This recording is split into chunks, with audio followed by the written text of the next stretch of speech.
Hello, everyone. Hi, I'm Lindy Kaiser with clearancejobs.com. So excited today to have Elisabeth Baker-Pham here to talk about the PVQ, or Personal Vetting Questionnaire. Elisabeth was so kind to present on the PVQ at our Connect Resting Conference. It was already, gosh, it seems like a lifetime ago in October. I think after that, your presentation was so amazing. There was so much chatter about it. And the only good thing in government is you can talk about something like the PVQ, and then 6 months later, it's still fresh content, Elisabeth, because we know that the PVQ is heading to implementation literally kind of this year is what they're saying. And I'm hoping that it's not like eApp and they say it's heading for implementation and 3 years later I'm doing it. Let's be optimistic, but I'm sure I might ask you about that, what your hot takes are on when it will be implemented.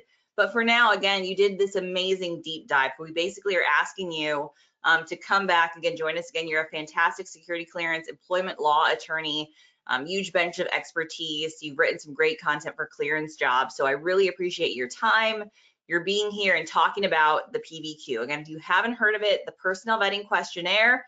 I had someone who I love describe the last SF86 update as a glow up. So she was like, I remember the SF86 glow up. So if you were there for the glow up of the SF86, let me tell you, it is time for total personnel vetting plastic surgery today. And again, Elisabeth is going to walk us through the changes to the PVQ, some of the things that you might see that are different, some nuances that we don't necessarily see in currently the SF85, SF85P, SF86, consolidating those forms. Without further ado, that is my long rambling introduction, but thank you again so much, Elisabeth, for taking the time to chat with us. Again, this is an interactive webinar, so she's going to go through a presentation, but please, as you come up with them, as you have questions about the PVQ as she's going through, we might not stop and take those as we go, unless she wants to. I think the idea is to hold those until the end, and we will go through as many of them as we can and certainly respond to them afterwards. So if you're going through and you have a question, don't wait, pop it in the chat right away, and then we will get into a moderated Q&A at the end of her presentation where we go through some of those questions that came up. So again, welcome your questions. Please drop them in the chat as we go. Without further ado, Elisabeth Baker-Pham, thank you so much for sharing your expertise with us. Thank you, Lindy. I am happy to be here. Always excited to talk about these things and always excited to talk to you.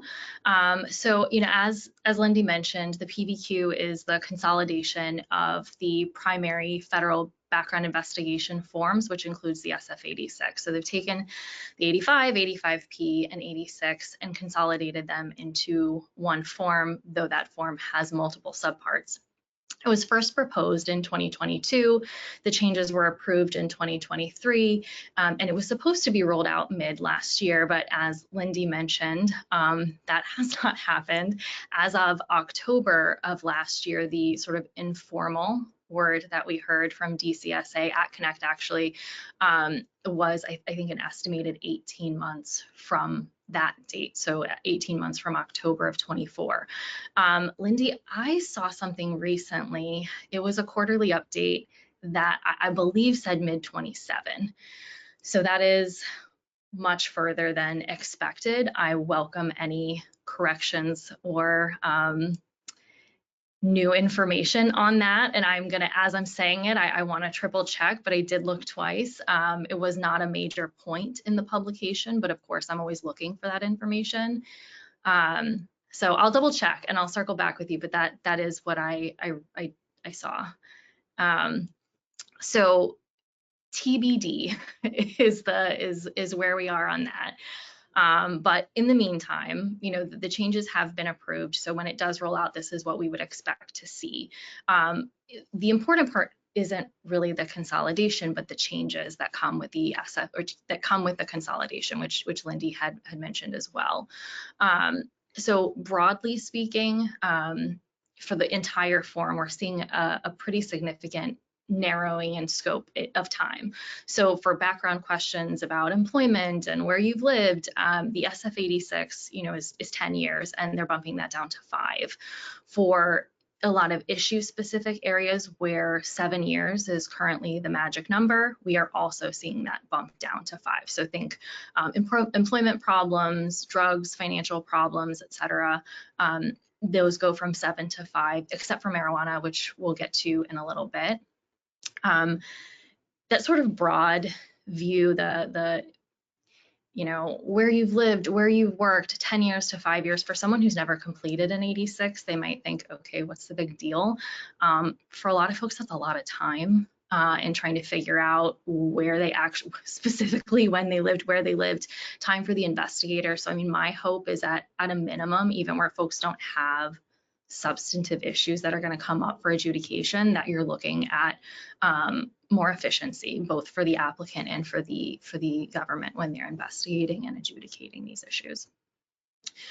So in terms of substantive changes, we'll start with drugs. So the PVQ breaks drug use up into two sections. So you have marijuana and not marijuana. So we'll start with not marijuana, which is basically all other drugs and controlled substances.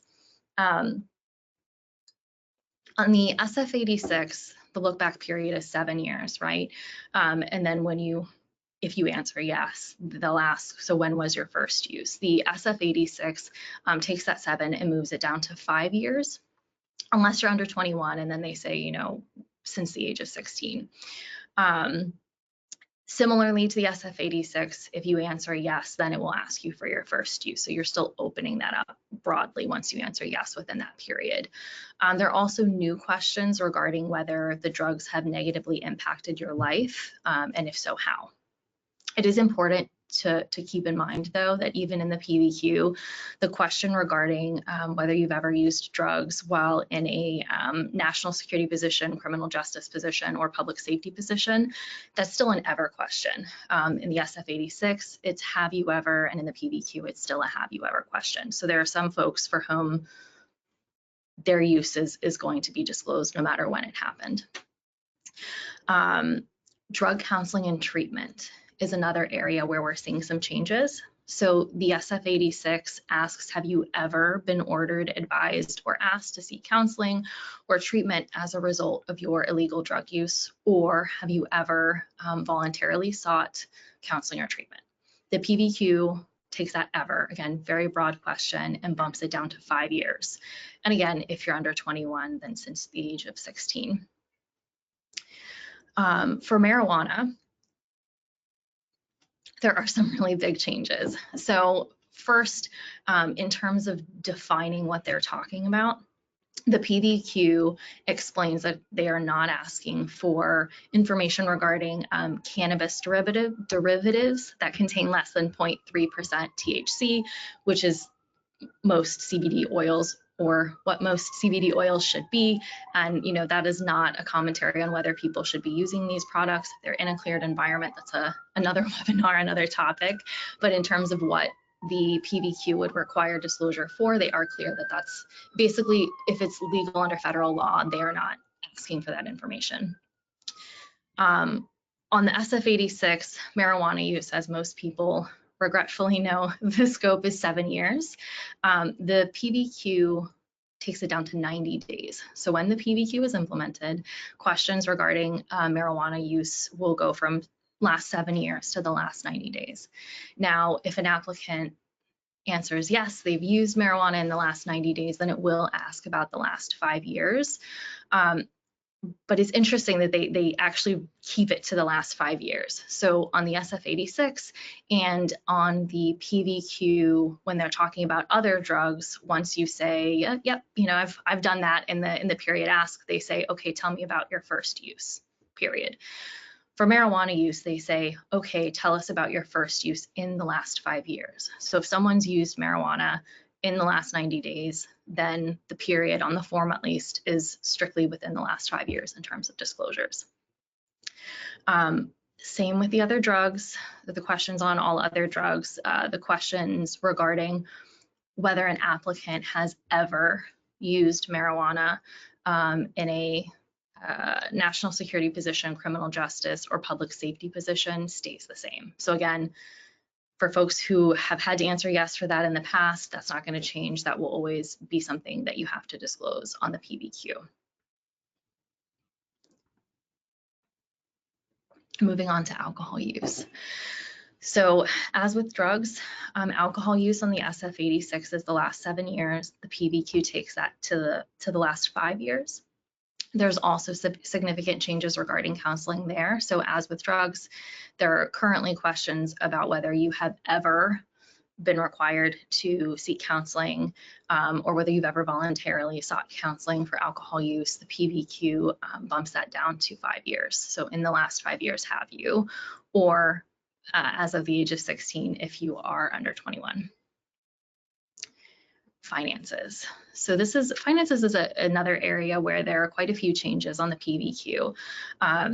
On the SF-86, it asks about gambling. Have you ever experienced financial troubles due to gambling? That question has been completely removed from the PVQ. That information might come up in other areas. It still has another section on financial issues, debts, stuff like that, where it might come up inadvertently, but it's not directly asked. The only place on the PVQ where gambling is directly addressed is in a new question for folks who have been diagnosed with certain mental health diagnoses that the government has interest in, which include compulsive behaviors. So we'll get to that section in a minute, but for someone who suffers from one of those diagnoses, there are follow-on questions that ask about basically symptoms of that, and one of them is impulsive behavior, including gambling. So alimony and child support. The SF-86 is 7 years, PVQ is 5, but one other welcomed change, I think helpful change, is that the SF-86 asks about delinquent payments in the last 7 years and doesn't define delinquent. So the PVQ asks for the last 5 years if the payments were more than 120 days past due. So provides a little more clarity for the applicant and what needs to be disclosed, and realistically then narrows that, right? So taxes, on the SF-86, taxes is sort of one category, one, in my opinion, messy question that combines failure to pay, failure to file, and the question itself may not seem messy, but folks, when they're responding, it can get pretty messy if they don't have assistance and they're trying to answer that question. That creates issues in misinterpretation. It causes issues for investigators just trying to pin down what the information is. So at a minimum, a matter of efficiency and clarity. In the PVQ, federal taxes fall under a new section for federal debt, and state and local taxes stay under financial records. We'll talk about the federal taxes first. So PVQ separates out failure to file and failure to pay, and it bumps it down to the last 5 years. So you have two separate questions, whether you failed to file or failed to pay in the last 5 years. For state and local taxes, as I said, that still falls under the financial records section, but interestingly, the primary question is whether there's a failure to pay, and then only if the applicant answers yes, do they get into, well, when were the taxes due and when did you file them? This will necessarily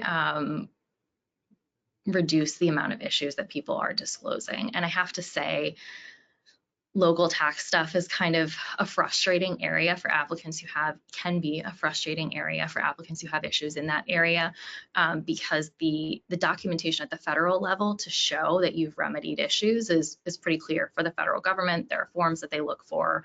I know, look, these are the documents you need to get together to give to the investigator. On the state level, it's not that straightforward. States do things differently, and it can be problematic to try to find a state equivalent for what the federal government is looking for. So I hope that it cuts down on some of those issues for applicants.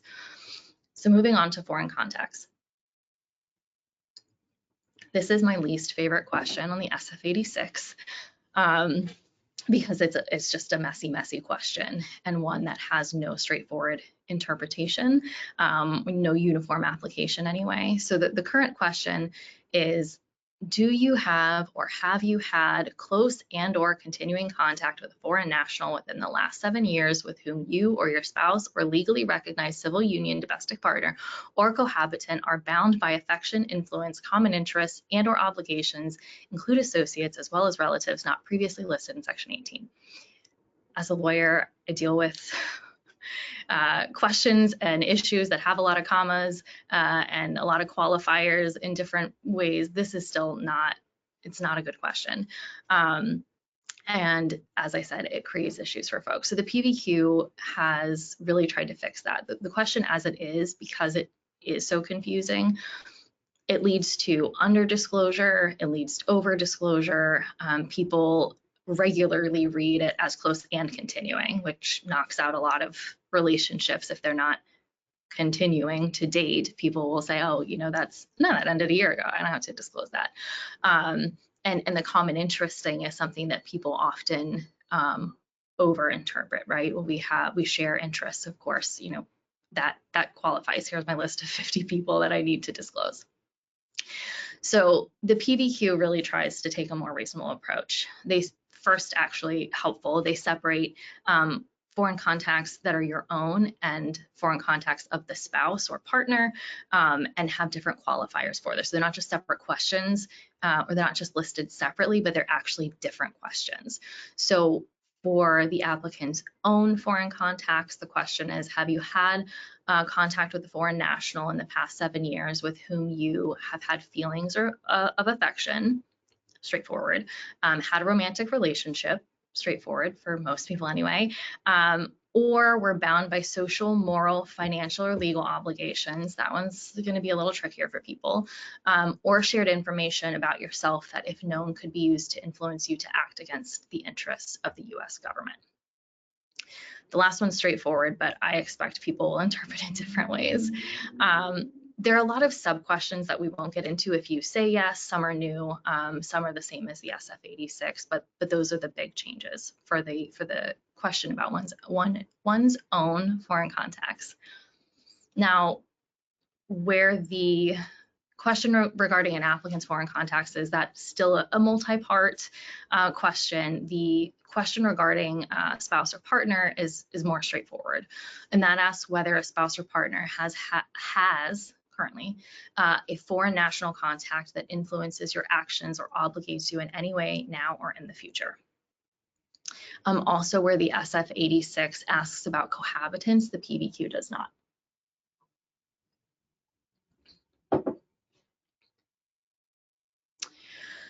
There's also a change in the instructions on the PVQ, which I find to be a very welcomed change, and that is an explicit instruction not to reach out to foreign contacts for information requested by the form. So presently, absent some agencies that send out their own instructions, which I appreciate, the SF-86 itself does not give any help there. It just says, who are your foreign contacts? When were they born? Where do they live?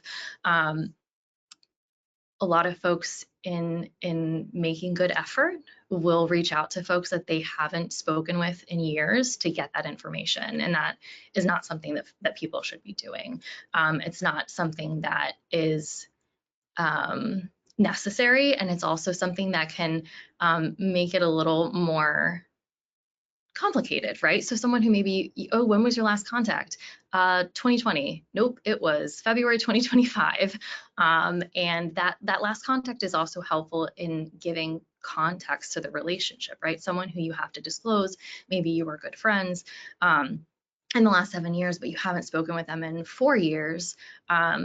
That hits an investigator differently when they see that last contact 4 years ago. Okay, that's context for that relationship. Last contact a month ago, different context.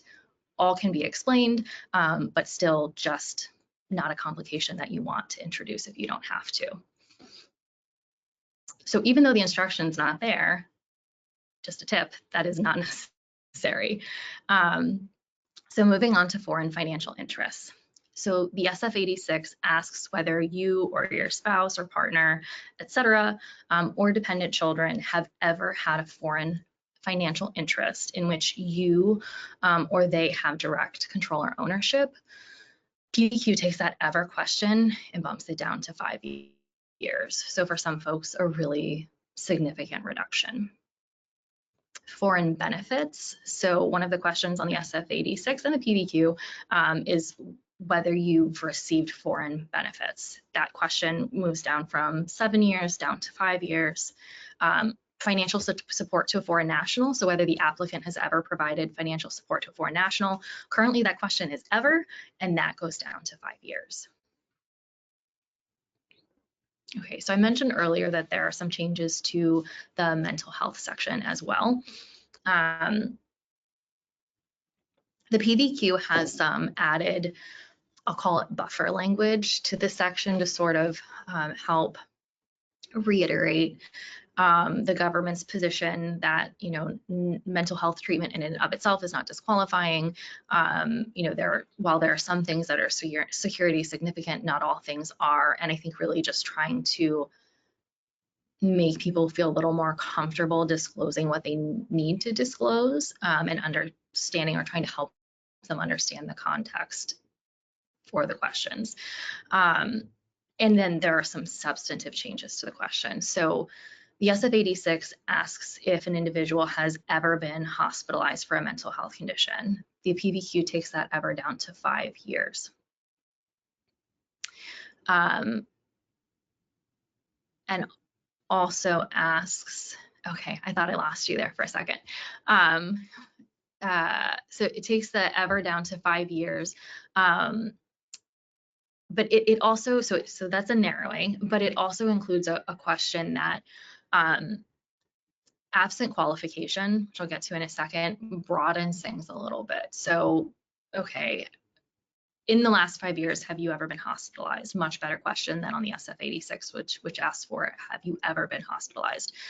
But there's also a question that includes whether the applicant was required to be evaluated in a hospital for any mental health condition or behavioral emergency, which includes partial hospitalizations and emergency room visits. So where the SF86 and the other questions in the PVQ rely on things such as admissions or diagnoses, this question covers situations where an applicant went to the ER and was evaluated but released.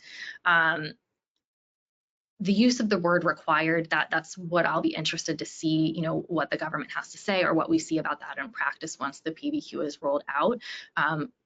But if you're looking at a broad interpretation of required, then that question is broad.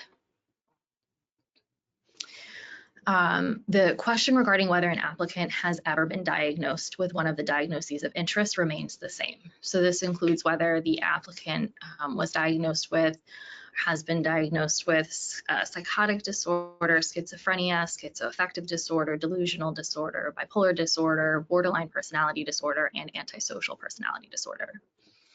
If someone answers yes, then there are new questions that explore whether the applicant has experienced certain symptoms, and this was what I was talking about before with respect to the gambling question. So the list of questions that they have for folks who answer yes are looking at exploring whether they've experienced symptoms related to psychosis, mania, impulsive behaviors, and certain plans of violence. But the PVQ does not ask whether an applicant with a diagnosis of interest, so that list we just talked about, has failed to take medication as prescribed. Now, ultimately, if you get into adjudication on one of those issues, I still expect that that would come up. Also, insofar as mitigating to the extent the answer is yes, one has continued to take prescribed medication, but at least for the PVQ, it's not a direct question. The PVQ also removes the sort of catch-all question that the SF86 has regarding whether an applicant has a mental health or health condition that substantially adversely affects your judgment, reliability, or trustworthiness, even if you're not experiencing such symptoms today. So currently the PVQ, the SF86 has this sort of, okay, but you've answered no to all these, but how about this? The PVQ takes that out. Okay, associations. So the section on associations is the section that covers association with broadly speaking, terrorist groups, groups that seek to overthrow US governments by force, and groups that use force or violence to interfere with others exercising rights. For example, it would also include membership in a gang. In the SF86, that's 6 questions. And the PVQ, that is 12 questions. I'm not going to get into the details. They're there in the slides. They're also available in the PVQ, which is publicly available.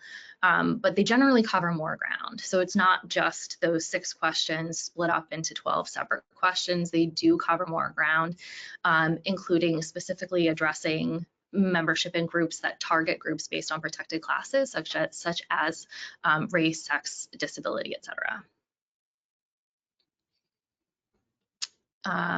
In the section on police record, there's one change that I think is worth noting, and that is that the PVQ directs folks not to disclose violations of law committed before their 18th birthday if those violations were finally adjudicated in a juvenile court or appealed from juvenile court to a higher court and dismissed.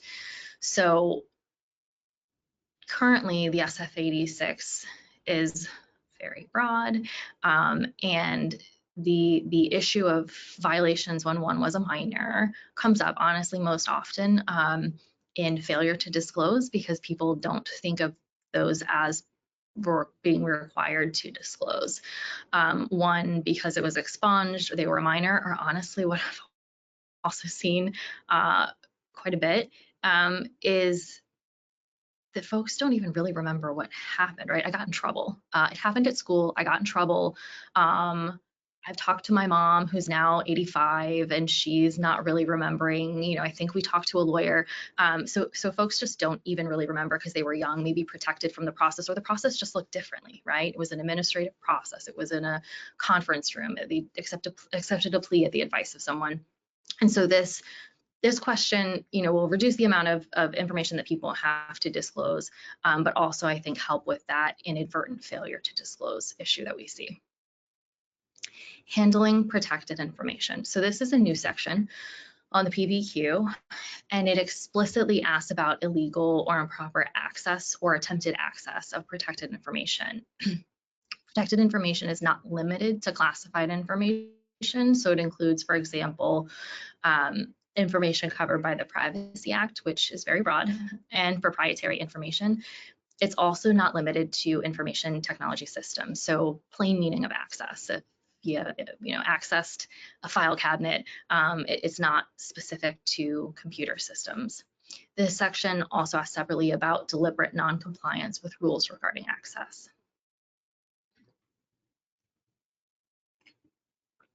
So lastly, but not leastly, assurances regarding truthful responses. So this is the phrase on the SF86 that's neither your truthful responses or information derived from those responses will be used as evidence against you in a criminal proceeding. That appears on a few places in the SF86. Does not apply to the whole SF86. Some people think that it does not. But the SF86 sections covered by that assurance are the sections on illegal use, drug use and drug activity, use of information technology systems, and association record. On the PVQ, that stays for those sections, but they also added it to the sections on psychological and emotional health and handling protected information. So ultimately, I'm sure folks are thinking, well, what does this mean, right? The form has not been implemented, first and foremost. So in case anyone missed the beginning, you know, we are talking about changes that have been approved but have not been rolled out. When they will be rolled out is honestly TBD. When we, you know, heard from DCSA informally, again, I don't want to stress that, informally, in October of last year, you know, their estimate, informal estimate, was 18 months. So we'll see where we land on that target. But I think most importantly, you know, this doesn't change the adjudicative guidelines. So this is going to narrow the scope of information that folks have to provide. It's going to, I hope, create a little more clarity in the process, both for applicants and the investigators. But ultimately, unless there's also a change to the adjudicative guidelines, these same adjudicative guidelines will apply.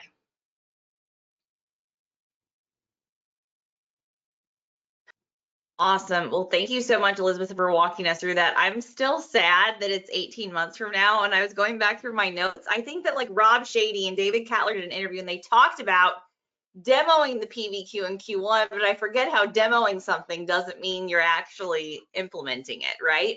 And I do think there probably will be this phased rollout sometimes into industry first, right? Or kind of educating security officers on the platform.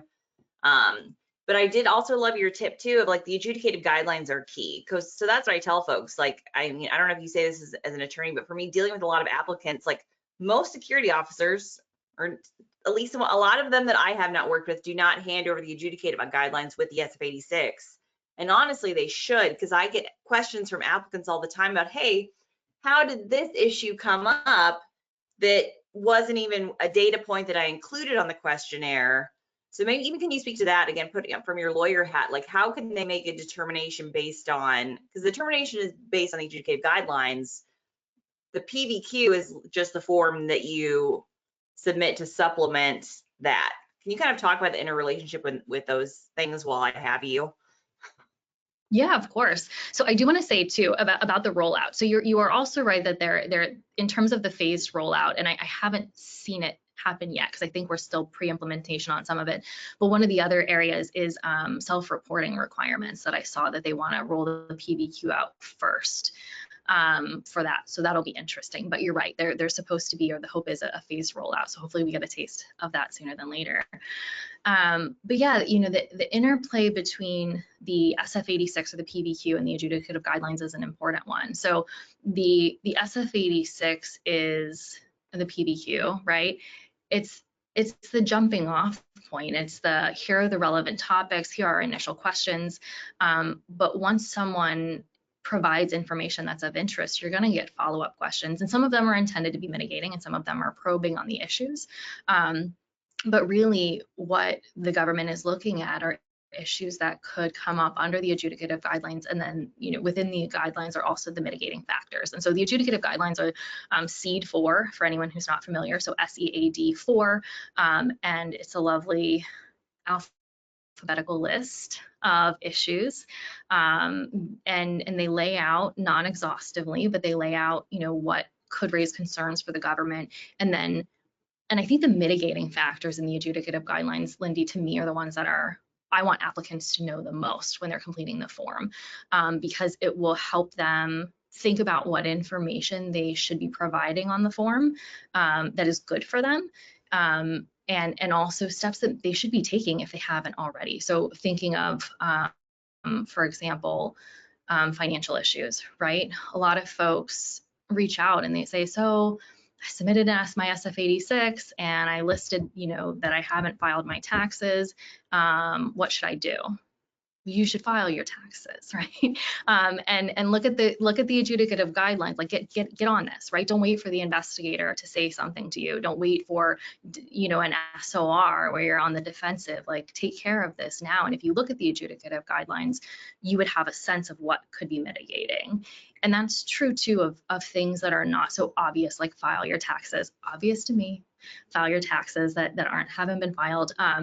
But, you know, the SF-86, the PVQ, really they're asking for the information that the government may have concern with. But it is absolutely within the applicant's right and in their best interest to include information regarding those mitigating factors on the SF-86. Don't wait till the interview. Don't wait till you get the SOR. If you didn't file your taxes because, you know, you were in a coma, hyperbolic hypothetical, or life crisis, right? Whatever it is, you have debt because it was medical debt, and here are the issues. All the things that you would want them to know, and again, check the adjudicative guidelines. That can go in the form, right? There are many places to provide an explanation. The form often asks for an explanation, but it doesn't explain to the applicants what that means or what they're looking for. So that I absolutely encourage people to look at the mitigating factors and the concerning factors, but the mitigating factors too when they're completing their form. Yeah, well, that's the government spells it out. I mean, I think people are sometimes shocked. We're like, I mean, they don't spell it out well. It's what I built my job upon. Is like that they don't translate it, but it is like written in the criteria. Some of the things that can mitigate it, and to your point, so that's a question I haven't even looked at. So is it still additional comments on the PVQ? Does it still kind of have the same framework? Like even I know we don't necessarily know the exact layout of it, right? But should there be, things that because I always worry, right? If folks are kind of see something one way and then they're presented a different way, the laziness and the sloppiness can cost people a lot. So like carefully filling out the form and making sure you don't miss something or, just go past it and not provide the information and submit things too early. Yeah, that's a good question. The PVQ is laid out in such a way that I don't actually recall seeing, but also didn't check for, but now I will, because that's a really good question. Whether folks still have the option to provide additional information, because I know part of what they've tried to do is take away some of the ambiguity in questions. They've tried to make questions more straightforward. I would hope that that's still there. I mean, I think it would be hugely problematic if not, but I would also say folks can reach out to their point of contact and say, I need to upload additional information. Before EQUIP, you could upload additional pages, right? And so we could write to our heart's content on an SF-86, providing all the mitigating information. And now with EAP, you're stuck with the character limitations, but you can still ask, right? And mindful of what is provided. More information, not always good information, but when done correctly, yeah. So I would say I certainly hope so. I would be surprised and very dismayed if that was not an option. But then they're going to be hearing from a lot of folks who I say, ask to upload more information. Just write an essay, upload it. Well, and that's a question that comes in too. And I don't know if you can speak to this. Again, we're kind of PVQ tertiary at this point with some of my questions. When I get a brilliant attorney who deals with this stuff, I always have to ask them that, because that comes up often too. Somebody submits things and then they're like, oh crap, I want to send more information. And I've had both ways. Sometimes the background investigator is receptive to that, and sometimes they're away, like we don't need this information, right? Because sometimes you can't, the timelines are getting longer again. In a 10-month TS investigation timeline, you can have adjudicatably significant things come up. I've had applicants say basically they've been kind of felt like they're in a catch-22 that they cannot submit that information. So what do you have a best practice in that scenario? Because and I get the investigator's standpoint, if they've submitted a packet, they can't really do anything, but the applicant is concerned that they're going to get in trouble because something has happened in that time frame. Yeah, I mean, I think it's what you've said, right? I say always ask, and if the investigator says no, ideally you have an email where you've asked, and you have that, and the investigator says no. If not, take a note of the date that you asked. Maybe that doesn't really matter, but often it can, right? Like I tried to supplement this information. Not that it, would make the government withdraw an SOR, like, oh, you tried to submit that information, a few months ago, our bad. But it goes to, credibility, the seriousness with which one is taking the process, taking, whatever steps they took to mitigate the issues. But that's to your point, and I think a really good one on looking at the adjudicative guidelines with the SF-86 or the PVQ, getting it in when you can, right? So certainly there will be things that come up, but I talk to folks who reach out again after they submitted an SF-86, had their interview, oh, it's taking so long. And what I would love for them is that they tried before, but it's just, yeah, too late. Investigators done, and they're gonna wait. Yeah, and Michelle asked $1 million questions, the hottest ticket out there, about the difference between legal THC and the rest of marijuana. And the issue is, welcome to the supremacy clause of the Constitution. There is no legal THC per the federal government. But I think to your point, that's why they split out drugs, not marijuana, and marijuana. And in my standpoint, it's so because it takes 500 years to get these things approved, right? The PVQ. So that way they can just splice off that section if marijuana is legalized. But for right now, if you were watching this webinar, marijuana is still legal at the federal level. It is because it's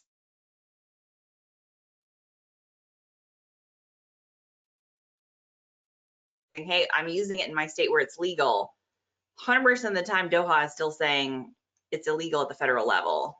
So you can maybe speak to that on the form. Like, my thought is they're splicing it out so they can get rid of that section if it does become legal, but for now that's the only option. Yeah, I mean, that's my hope. Candidly, you cut out for me for a moment, but I think I caught the question in full. And you were basically just sort of reiterating for folks, which is a very good point. Marijuana is still illegal at the federal level, and therefore the government says no. And it doesn't matter if it's legal at the state level. It doesn't matter if you have a medical marijuana card. It is scheduled in a way at the federal level that medicinal marijuana is not a thing in the federal government. For now, right? And I think that they've spliced it out for two reasons. One, because they need to be treating it differently. And for years, they really dug in their heels and, well, it's illegal at the federal level, but we're at the point where it is so widely accepted, legalized, socially acceptable, and it was causing huge issues. I'm sure administratively just a nightmare too, right? The amount of time and effort in resolving these issues when people who haven't worked in a cleared environment, or even folks who have, right, and never used marijuana because it was illegal, they moved to California or DC or Massachusetts or almost anywhere these days and think it's fine, because for anyone else in the world it would be, anyone else in that state.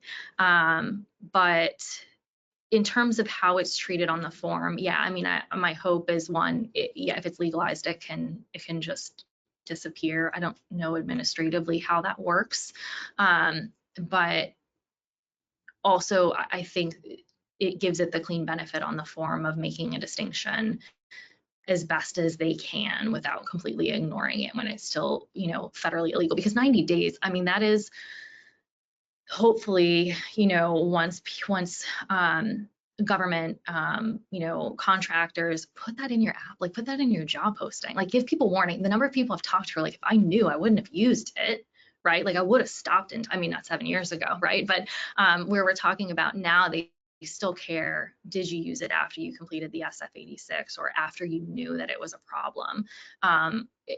If you're looking at 90 days, that gives people a lot of time to stop and therefore just not have to say anything, especially if it's federal government, because they take a while. So yeah, I've been asking everybody, it's like, PVQ, how long? No one will respond. That means it's a long time, people, but we're going to be ready over at Clearance Jobs. We're going to be ready. Elisabeth and I are ready to talk about the PVQ. So a question had come in about like why the time changes on difference, right? The ever versus 5 versus 7.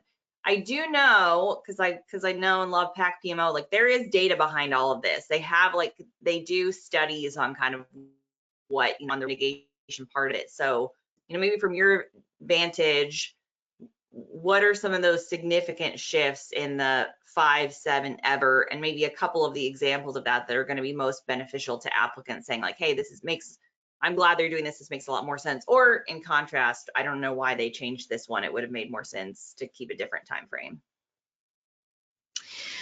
Yeah, that's a good question.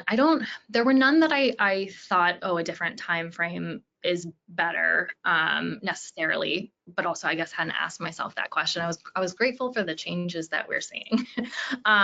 The 10 to 5, 7 to 5, my assumption is exactly what you've said, is that there's data behind this, right? On a practical level, especially the 7 to 5. So the 10 to 5, those are questions that generally don't cause issues for people. Where have you lived? Unless you're lying, right? Those aren't the ones that come up as security significant. But when we're talking about the substantive area, so the previously 7 to 5 years, I'm sure there's data there. For me, in my line of work, it's just folks like having a cleaner application a little sooner than they would have before. Which, I don't know statistically what that looks like, but it does matter. Like definitely I've fed folks, so I'm like, you need to think about when look at your calendar, look at your social media, figure out when that was, because we're talking about, is it reportable or is it not, right? So I'm talking like matter of months, right? But here 2 years, yeah, it can really make a difference. for the evers, I think they're all significant. I think any of the ever questions, all of the ever questions are, they're difficult for folks on a personal level. And from an adjudicative perspective, I see the complications, like when you talk to someone who is in their, mid 40s and we're talking about what they did when they were 17 or 22, had never worked in a cleared environment, going through things, they just got out of service. There's a lot of the most significant sort of, that was a hard time in my life and I'm not there right now. Folks, like clients that I've had are, around coming out of difficult situations, including returning from military service. And so getting rid of those ever questions is, I think all of them are huge. Yeah. Okay, we have a great security nerd question. I love it. Somebody who reads the red line. So this change in foreign contacts, which is terribly vague, shared info that could be used to influence you to act against USG interests. Like, as defined by whom? This seems to not be an improvement, but a worsening of clarity. Like you said, the foreign contacts one, everybody hated it before. People still hate it. Can you kind of, speak a little bit to that? I mean, how do you define that if you're, advising somebody filling out the form? So it's a broad, as you've noted, right, question, and it's a as many of them are, and this is probably an obnoxious lawyer answer, but it's a personal one, right? So there's no legal test for what the answer to that is, and what I expect is that for most applicants, their line on that is going to be a little bit different than the government's, but so long as your no response is a reasonable one, right? What you're then looking at is, I think for questions like that, one of the big problems that people want to avoid is a failure to disclose, right? Because then you take the issue, the issue that the government has, which maybe you could mitigate, but if you hit it, that's a whole other issue. So to the extent a personal opinion is that would not be used, could not be used in that way,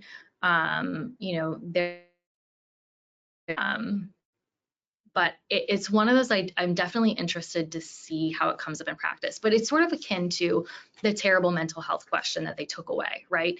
Have you had, paraphrasing here, a mental health or health condition that has substantially impacted your good judgment, trustworthiness, or reliability, even if you don't have symptoms today?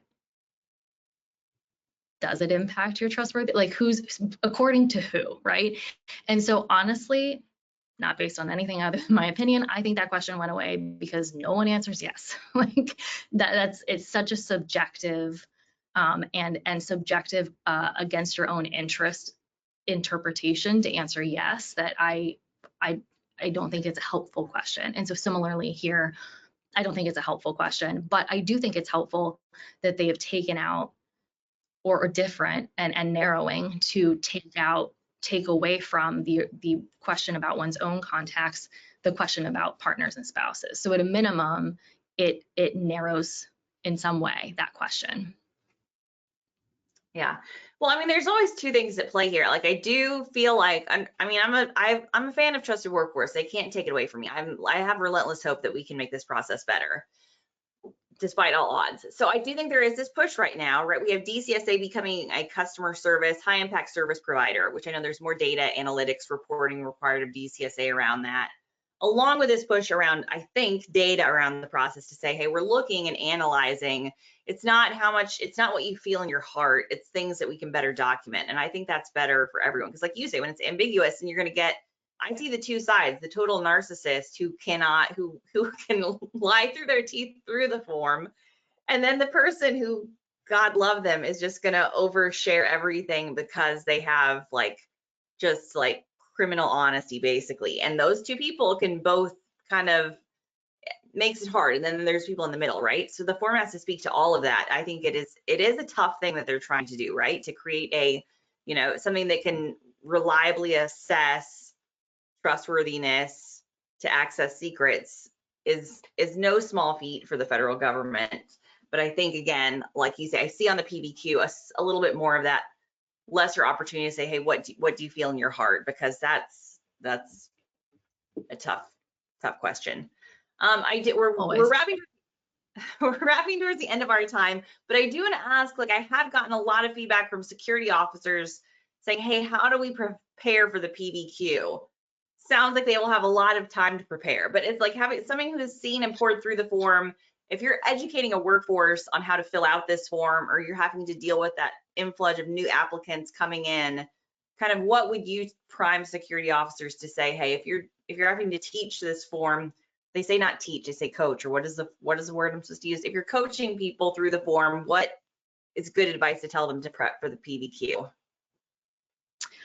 You know, I one, because we do have time, would say wait until hopefully there's a cleaner version of the form. Like the maybe there won't be, maybe because of the way it's going to be set up in the system, that's just the way it is, but it is really hard to follow, right? So you have all the sections, and then the if this then that, and they're color coded, and it's a very long document for what in the system will be pretty straightforward, I hope.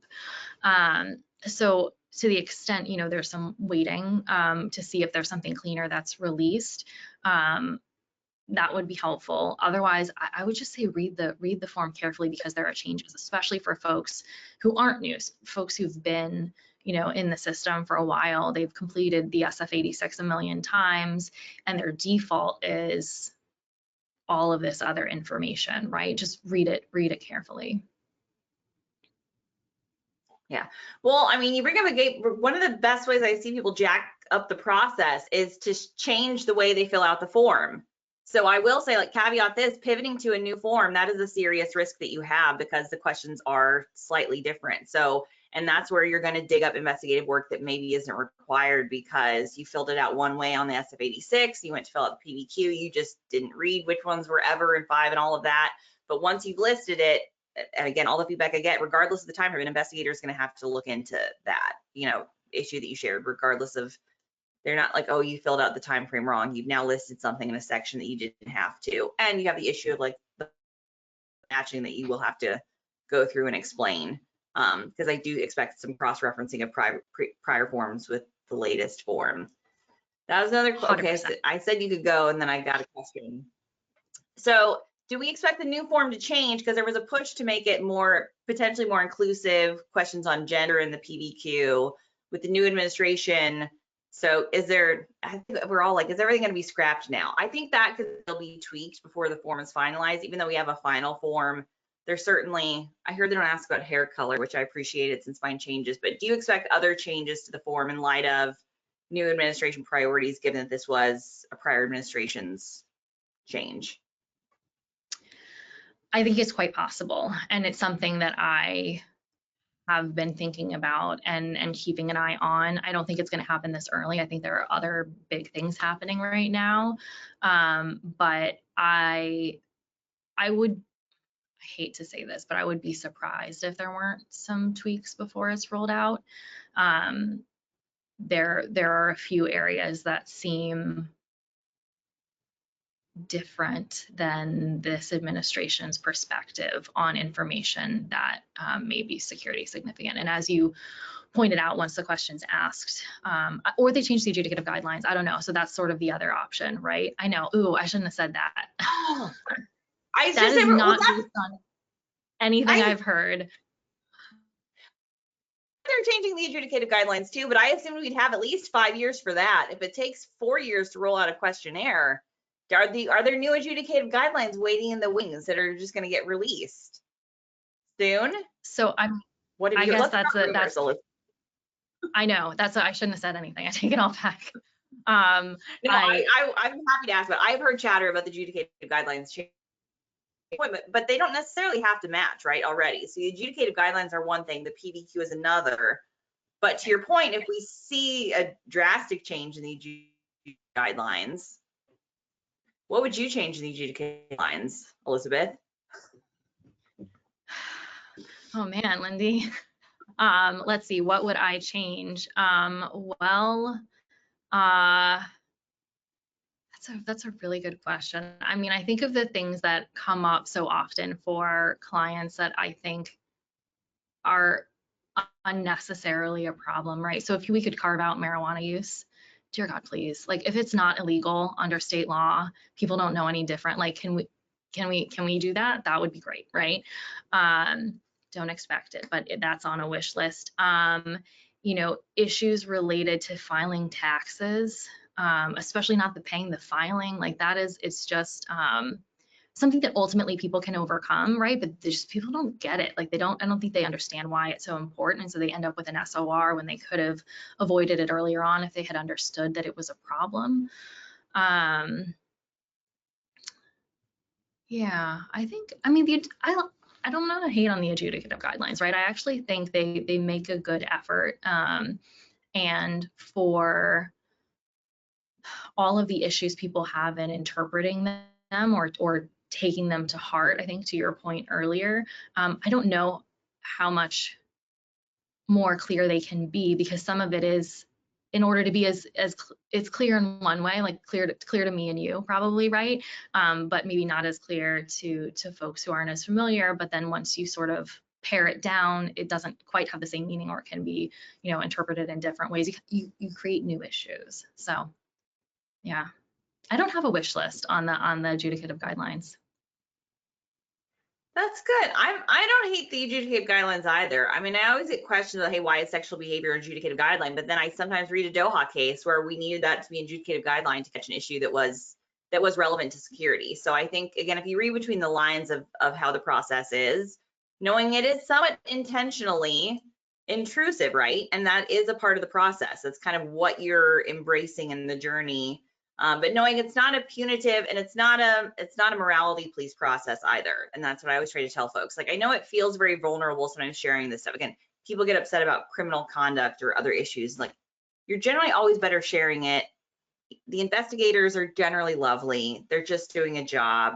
They really don't care. So you have nothing, you know, you don't need to over worry. You need to worry just the right amount. And if you're not worried enough, then you can call Elisabeth Baker-Pham and her law practice, and they will help you work through the process. So on that note, Tell you how to work. Yes. And that is a takeaway too. Like your career matters. So I'm very big on it can be expensive to get help filling out the SF6, but sometimes people come to like, if this is really a career you want to pursue, and you read through the adjudicative guidelines and you see issues there, having help as you navigate the process, it's like anything else. It's like a career coach helping you through. It's not a bad idea. And this work matters, and we need to continue to have great people pursuing the work. I'm excited about the PVQ. If it ever comes out, I mean, Elisabeth kind of ruined my day a little bit saying 2027 because I thought it was this year, but it's right. It's like probably rolling out. They're demoing it this year. So what is time? 2 years? Will I even be here in 2 years, Elisabeth? So much time. We'll both be here and we'll do an update when it rolls out. But thank you so much for joining us. You'll have to join us for Connect update. Appreciate everybody involved in the process, involved in the PVQ, and in all of our clearing efforts. Okay. Bye. Bye. Thank you so much for having me.